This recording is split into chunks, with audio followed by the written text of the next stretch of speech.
Assalamualaikum warahmatullahi wabarakatuh. Sebelumnya perkenalkan nama saya Muhammad Aldi Mustaqim dengan NPM 2022 dari kelas Kecerdasan Buatan F57 Fakultas Ilmu Komputer. Di sini saya akan menjelaskan tentang Bayesian Network dan Markov Chain. Bayesian Network merupakan suatu metode pemodelan data berbasis probabilitas yang mempresentasikan suatu himpunan variabel dan kondisional interdependensinya melalui suatu DAG atau Directed Acyclic Graph. Bayesian Belief Network dapat diandalkan saat informasi dari keadaan sebelumnya dan atau keadaan sekarang tidak lengkap, samar-samar, bentrok, ataupun tidak pasti. BBN mengakomodasikan perhitungan kualitatif dan kuantitatif secara sekaligus dengan bagian-bagiannya yang dimilikinya. Keuntungan utama dari Bayesian Network adalah kemampuannya untuk mengatasi informasi yang tidak lengkap, samar, atau bertentangan. Misalnya dalam situasi di mana informasi yang ada terbatas atau tidak pasti. Bayesian Network tetap bisa memberikan gambaran yang jelas mengenai hubungan antar variabel dan perhitungan probabilitasnya. Di sini Bayesian Network berasal dari teori Bayes sebagai berikut. Probabilitas A terjadi dengan mengetahui B yang telah terjadi dikali dengan probabilitas B sama dengan probabilitas B adalah probabilitas B yang terjadi dengan mengetahui A telah terjadi dikali dengan probabilitas A. Bagian dari Bayesian Network ada dua, yaitu grafik asilik terarah, Directed Acyclic Graph atau DAG, yaitu grafik yang terarah yang tidak memiliki siklus apapun. Himpunan tabel probabilitas bersyarat Conditional Probability Table atau CPT untuk setiap node dalam grafik. CPT merupakan tabel yang mendistribusi probabilitas kondisional untuk setiap variabel dalam suatu model BBM. Nilai probabilitas kondisional merupakan probabilitas suatu kejadian akan terjadi berdasarkan peristiwa lain yang telah terjadi. Jika dianalogikan dalam bentuk parent dan child, nilai probabilitas kondisional child didapatkan berdasarkan kondisi yang sudah ada di alamin parent sebelumnya. Lalu selanjutnya di sini ada contoh DAG beserta CPT-nya. Yang diketahui adalah variabel A, yaitu apakah ada awan, lalu variabel B, apakah ada hujan, lalu ada variabel C, apakah jalan basah, lalu ada variabel D, orang membawa payung, lalu ada variabel E, terjadi kemacetan, lalu selanjutnya ada variabel F, apakah terjadi kecelakaan, lalu selanjutnya ke variabel G, apakah terjadi kebakaran. Di sini menjelaskan semua itu variabel hubungannya A memengaruhi B dan A memengaruhi C. Lalu selanjutnya B memengaruhi D dan B memengaruhi E. Lalu di sini C memengaruhi F dan F memengaruhi G. Untuk penjelasan tabel CPT-nya itu probabilitas apakah ada awan dengan bernilai 0,4. Lalu selanjutnya untuk variabel B yaitu apakah ada hujan, nilai probabilitasnya. Jika A bernilai true, maka nilai probabilitas hujannya yaitu 0,3. Jika probabilitas A bernilai false, maka probabilitas B yaitu apakah hujan, maka 0,01. Lalu untuk variabel C, apakah jalan basah? Jika nilai A yaitu true, maka nilai probabilitas C yaitu jalan basah, maka 0,7. Lalu untuk jika A bernilai false, maka probabilitas jalan basahnya 0,2. Lalu selanjutnya untuk variabel D. Variabel D, apakah orang membawa payung? Jika B bernilai true, maka nilai probabilitas orang membawa payung yaitu 0,8. Yaitu jika nilai B-nya false, maka probabilitas D atau orang membawa payung 0,1. Lalu untuk variabel E, yaitu apakah terjadi kemacetan. Untuk nilai B jika bernilai true, maka probabilitas E yaitu terjadi kemacetan nilainya 0,6. Jika B bernilai false, maka probabilitas terjadi kemacetannya 0,2. Lalu untuk variabel F, yaitu apakah terjadi kecelakaan. Jika C bernilai true, maka variabel terjadi kecelakaan yaitu 0,5. Lalu jika nilai C bernilai false, probabilitas terjadi kecelakaan yaitu 0,1. Lalu untuk variabel G, apakah terjadi kebakaran. Jika F bernilai true, maka probabilitas terjadi kebakarannya 0,9. Lalu jika F bernilai false, maka probabilitas terjadi kebakarannya 0,3. Di sini selanjutnya ada soal menentukan probabilitas B jika true atau hujan. Lalu yang kedua menentukan probabilitas C bernilai true atau jalan basah. Yang ketiga menentukan probabilitas D jika true atau yang disebut orang membawa payung. Lalu yang keempat menentukan probabilitas F bernilai true atau terjadi kemacetan. Selanjutnya yang kelima menentukan probabilitas G bernilai true atau terjadi kebakaran. Lalu selanjutnya di sini ada pembahasan soal, yaitu yang pertama menentukan probabilitas jika hujan. Yaitu yang pertama di sini ada rumusnya, yaitu probabilitas B yaitu hujan jika bernilai true sama dengan probabilitas hujan jika true jika A bernilai true atau ada awan dikali probabilitas A atau ada awan bernilai true ditambah probabilitas B bernilai true atau ada hujan jika A bernilai false atau ada awan dikali probabilitas A atau ada awan bernilai false. Untuk perhitungannya di sini sudah diketahui jika probabilitas B sama dengan true jika A bernilai false yaitu 0,3. Lalu yang kedua probabilitas B bernilai true jika A bernilai false sama dengan 0,01. Dari diketahui ini didapatkan dari sini nilai CPT dari variabel B. Yaitu diketahui juga variabel A-nya probabilitas A bernilai true sama dengan 0,4. Yaitu untuk probabilitas A bernilai false 0,6. 0,6 ini didapatkan dari 0,4 dikurang 1 hasilnya 0,6. Lalu untuk rumusnya tadi hasilnya dimasukkan lalu dijabarkan hasil-hasilnya yaitu probabilitas B bernilai true jika A bernilai true. Di sini didapatkan probabilitas B true-nya yaitu 0,3 dikali probabilitas A bernilai true yaitu 0,4 dikali probabilitas A bernilai true. Lalu ditambah probabilitas B bernilai true jika A bernilai false. Hasilnya di sini itu 0,01 dikali probabilitas A bernilai false yaitu 0,6. Untuk hasilnya 0,3 dikali 0,4 itu hasilnya 0,12 ditambah 0,01 dikali 0,6 yaitu hasilnya 0,006.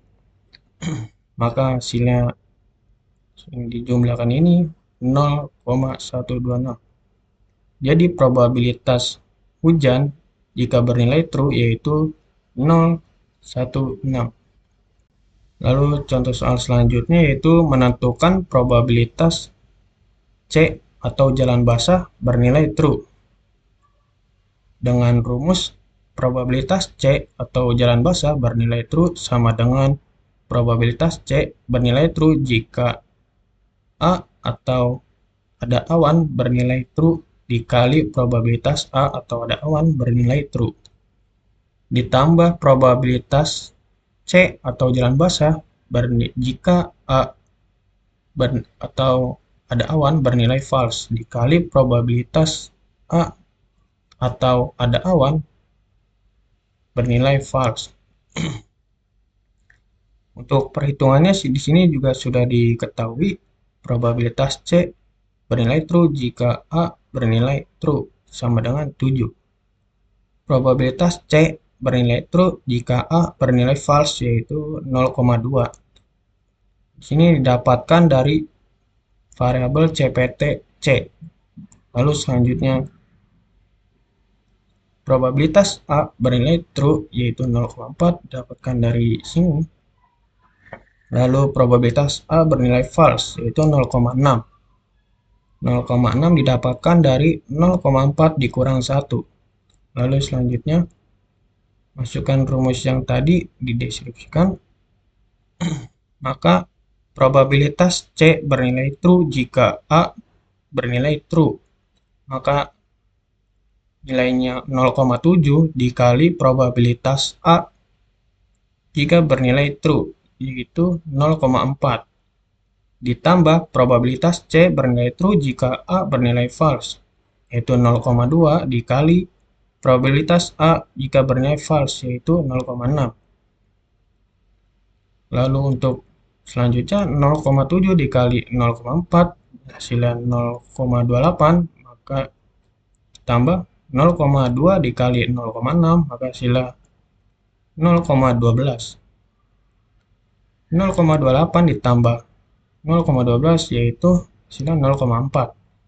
Jadi probabilitas jika jalan basah itu bernilai true maka 0,4.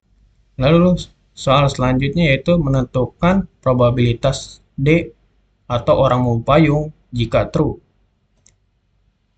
Sini rumusnya yaitu probabilitas D atau orang mau payung jika bernilai true sama dengan probabilitas D atau orang membawa payung yaitu bernilai true jika B yaitu hujan bernilai true dikali dengan probabilitas B jika hujan bernilai true lalu ditambah probabilitas D orang membawa payung jika bernilai true jika B hujan bernilai false maka dikali probabilitas B yaitu hujan bernilai false.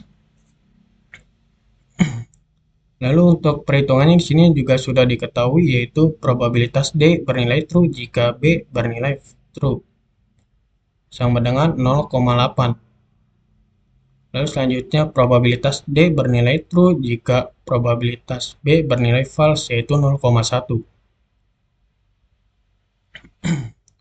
Probabilitas B bernilai true sama dengan 0,126.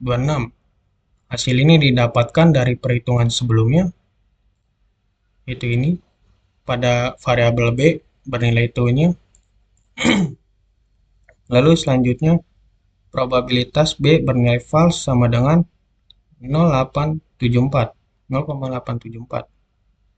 Ini didapatkan dari 0,126 dikurang 1, maka hasilnya 0,874. Lalu selanjutnya memasukkan rumus yang tadi yaitu probabilitas D atau orang mau payung jika B atau hujan bernilai true. Hasilnya adalah 0,8. Lalu selanjutnya probabilitas B atau hujan bernilai true, maka hasilnya 0,126. Lalu selanjutnya probabilitas D atau orang mau payung bernilai true jika probabilitas hujan atau B bernilai false. Hasilnya sudah diketahui tadi yaitu 0,1, lalu dikali probabilitas B atau hujan bernilai false, maka hasilnya 0,874. Selanjutnya 0,8 dikali 0,126, hasilnya adalah 0,1008 ditambah 0,1 dikali 0,874, maka hasilnya 0,0874. Hasil ini dijumlahkan yaitu mendapatkan 0,1882. Jadi nilai probabilitas orang mempayung jika bernilai true maka hasilnya 0,1882. Lalu soal selanjutnya yaitu menentukan probabilitas F, yaitu terjadi kecelakaan jika bernilai true. Rumusnya adalah probabilitas F atau terjadi kecelakaan bernilai true sama dengan probabilitas F atau terjadi kecelakaan bernilai true jika C jalan basah bernilai true dikali probabilitas C atau jalan basah bernilai true ditambah probabilitas F atau terjadi kecelakaan bernilai true jika C bernilai false atau jalan basah dikali probabilitas C atau jalan basah bernilai false. Untuk perhitungannya juga di sini sudah diketahui probabilitas F bernilai true jika C bernilai true yaitu 0,5. Probabilitas F bernilai true jika C bernilai false yaitu 0,1 yang didapatkan dari tabel CPT variabel F. Yaitu selanjutnya probabilitas C sama dengan true sama dengan 0,4 yang didapatkan dari perhitungan sebelumnya. Dari sini yang sudah dihitung tadi. Lalu probabilitas B bernilai false sama dengan 0,6. 0,6 ini didapatkan dari 0,4 dikurang 1. Yaitu selanjutnya memasukkan rumus yang tadi yaitu probabilitas F atau terjadi kecelakaan bernilai true jika C jalan basah bernilai true yaitu 0,5 dikali probabilitas C atau jalan basah bernilai true nilainya 0,4 lalu ditambah probabilitas F atau terjadi kecelakaan bernilai true jika C bernilai false atau jalan basah bernilai false hasilnya 0,1 nilainya. Lalu selanjutnya dikali probabilitas C atau jalan basah bernilai false maka hasilnya 0,6. Lalu selanjutnya kita menjumlahkan sini mendapatkan 0,2 ditambah 0,06 yaitu hasilnya 0,26. Jadi probabilitas terjadi kecelakaan jika bernilai true maka 0,26. Lalu selanjutnya menentukan probabilitas G atau terjadi kebakaran bernilai true maka rumusnya probabilitas G atau terjadi kebakaran bernilai true sama dengan probabilitas G atau terjadi kebakaran bernilai true maka jika F itu terjadi kecelakaan jika bernilai true maka dikali probabilitas F yaitu terjadi kecelakaan bernilai true ditambah probabilitas G atau terjadi kebakaran bernilai true jika F yaitu terjadi kecelakaan bernilai false lalu dikali dengan probabilitas F yaitu terjadi kecelakaan bernilai false.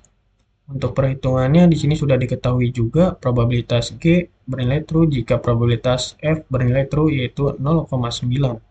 Lalu selanjutnya probabilitas G bernilai true jika probabilitas F bernilai false yaitu 0,3. Hasil ini didapatkan dari tabel CPT pada variabel G yaitu selanjutnya probabilitas F bernilai true sama dengan 0,26.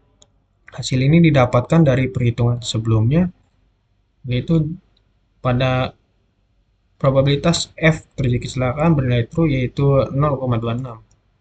Lalu selanjutnya probabilitas B bernilai false yaitu 0,74. Hasil ini didapatkan dari 0,26 dikurang 1 yaitu 0,74. Lalu selanjutnya di sini tinggal memasukkan rumusnya saja yaitu probabilitas G bernilai true jika probabilitas F bernilai true yaitu 0,9 dikali dengan probabilitas F bernilai true yaitu 0,26 ditambah probabilitas G bernilai true jika probabilitas F bernilai false yaitu 0,3 dikali dengan probabilitas F bernilai false yaitu 0,74. Lalu hasil ini dijumlahkan lalu mendapatkan hasil 0,234 ditambah 0,22 lalu hasilnya 0,456. Jadi probabilitas terjadi kebakaran yaitu 0,456. Lalu selanjutnya Markov chain, yaitu Markov chain adalah perhitungan yang umumnya digunakan dalam melakukan pemodelan bermacam-macam kondisi. Teknik ini digunakan untuk membantu dalam memperkirakan perubahan yang mungkin terjadi di masa mendatang. Perubahan-perubahan tersebut diwakili dalam variabel-variabel dinamis di waktu-waktu tertentu, sehingga perlu untuk menyimpan nilai dari variabel keadaan pada tiap-tiap waktu tertentu. Selanjutnya, langkah-langkah untuk menyelesaikan perhitungan probabilitas pada periode waktu tertentu menggunakan rantai Markov adalah sebagai berikut. Pertama itu, buatlah matriks transisi dari probabilitas yang diketahui. Lalu yang kedua, lakukan operasi perkalian matriks dari probabilitas waktu sebelumnya dengan matriks transisi. Rumusnya adalah matriks periodike N sama dengan matriks periodike N ditambah 1 dikali matriks transisi. Ya, selanjutnya ulang proses yang sama sampai menemukan probabilitas yang hendak dicari. Lalu selanjutnya sini ada rumus yaitu P adalah matriks transisi yang menyatakan probabilitas transisi antara state I ke state J. Lalu PIJ adalah elemen matriks P yaitu probabilitas perpindahan dari state I ke state J. Setiap elemen dalam suatu baris adalah probabilitas, artinya untuk setiap baris I, total dari semua elemen dalam baris tersebut harus sama dengan 1. Karena total probabilitas transisi dari satu state semua state lainnya termasuk diri sendiri adalah 100%. Jika kita mendefinisikan vektor status probabilitas berada di setiap state pada suatu waktu T sebagai Vt, maka pada waktu T ditambah 1, status vektor baru dihitung dengan cara mengalikan vektor status pada waktu T ditulis dengan matriks P, yaitu V T ditambah 1 sama dengan P dikali V T. Matriks transisi P menggambarkan probabilitas transisi antara state waktu T dan waktu T tambah 1. Vektor status Vt berisi probabilitas bahwa sistem berada pada masing-masing state pada waktu T. Perkalian matriks P dikali Vt memberikan probabilitas berada di setiap state pada waktu T tambah 1. Lalu selanjutnya di sini ada contoh soal dengan matriks transisi dan diagram transisinya. Yang pertama itu matriks transisi ada variabel kuliah, makan siang, membaca buku, berolahraga, bersosialisasi, dan menonton TV. Di sini jelaskan dari kuliah ke kuliah 0,6. Maka diagram transisinya adalah dari kuliah ke kuliah berarti dirinya sendiri yaitu 0,6. Lalu kuliah ke makan siang yaitu dengan nilai variabel 0,2. Itu dari kuliah ke makan siang maka dijelaskan diagram transisinya 0,2. Lalu selanjutnya dari kuliah ke membaca buku dengan nilainya 0,1. Itu dari kuliah membaca buku. Kuliah membaca buku yaitu nilainya 0,1. Lalu selanjutnya dari kuliah ke berolahraga dengan nilai 0,05. Dari kuliah berolahraga, yaitu 0,05. Selanjutnya dari kuliah ke bersosialisasi dengan nilai 0,05. Dari kuliah bersosialisasi yaitu 0,05 dijelaskan dalam diagram transisi. Lalu selanjutnya dari kuliah ke menonton TV, nilainya 0,0 yang artinya tidak ada. Dan begitu pun seterusnya. Lalu di sini ada contoh soal kita menentukan P pangkat 2 sama dengan P kali P. Itu untuk menentukan P pangkat 2 yaitu dikalikan dengan diri sendiri. Yaitu selanjutnya P pangkat 3 sama dengan P pangkat 2 dikali P. Yaitu P pangkat 2 itu hasil penjumlahan dari sebelumnya itu, dan P adalah hasil dari matriks transisinya. Itu selanjutnya P pangkat 4 yaitu P pangkat 3 dengan hasil perhitungan sebelumnya mencari P3 dikali P dengan matriks transisi yang sudah ada. Lalu selanjutnya P pangkat 5 sama dengan P pangkat 4 dikali P. P pangkat 4 didapatkan dari perhitungan sebelumnya mencari P. P pangkat 4 dikali dengan P. Itu P itu matriks transisi yang sudah ada. Lalu selanjutnya pada contoh soal. Yang pertama P pangkat 2 yaitu sama dengan P kali P. Lalu sini jelaskan P pangkat 2 itu P kali P yang artinya P pangkat 2 kita masukkan angka variabel nilai-nilai P yaitu yang sudah ada di matriks transisi dikali dengan dirinya sendiri yaitu P. Untuk menghitung hasil perkalian dua matriks, kita menggunakan aturan perkalian matriks. Misalnya elemen pertama dari matriks P2 dihitung dengan mengalihkan baris pertama matriks P dengan kolom matriks pertama. Contohnya P2 kolom 1 baris 1 yaitu baris 1 baris 1 kolom 1 dikali dengan baris 1 kolom 1 yaitu 0,6 kali 0,6. Lalu selanjutnya ditambah 0,1 dikali 0,2 yang artinya 0,1 itu P baris 1 kolom 2 yaitu dikali 0,2 yang artinya P baris 2 kolom 1. Begitupun selanjutnya sehingga mendapatkan setelah ini sudah dihitung semua maka hasilnya dapat dilihat dari sini yang sudah dihitung. Lalu selanjutnya pada contoh soal P pangkat 3 yaitu P pangkat 2 dikali P. Sini sudah menjawab yaitu P pangkat 3 yaitu hasil dari P pangkat 2 yang sudah dihitung sebelumnya dikali dengan P yang matriks transisinya.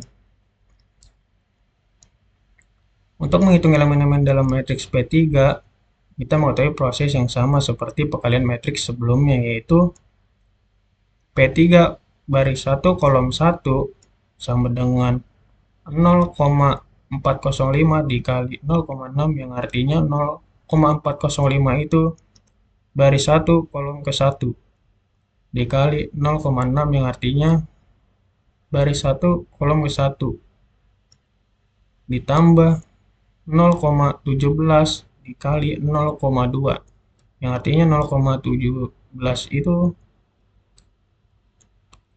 dari baris pertama kolom 2 dan 0,2 dari baris kedua kolom 1.